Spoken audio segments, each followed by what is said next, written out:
be urging the now put back together Bite victim to rest his own soul. There are several FNAF World characters who can appear randomly on the desk, not to mention Didu, who plays a very important role in the gameplay of UCN.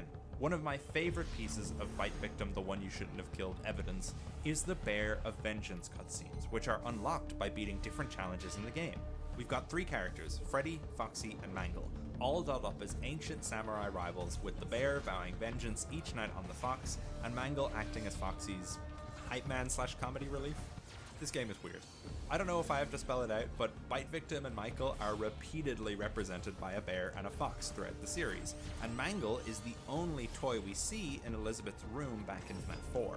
So, we have a show called Bear of Vengeance, with the titular vengeful bear acting as a stand-in for the crying child. The first episode even occurs on the bear's birthday. Now, I know what you're thinking.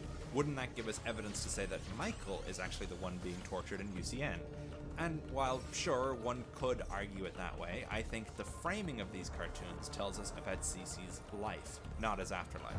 We see that the bear is constantly on the back foot in these cartoons, never succeeding against the fox, who forces him to do chores, sort of like an older brother might if he was giving his younger brother a hard time.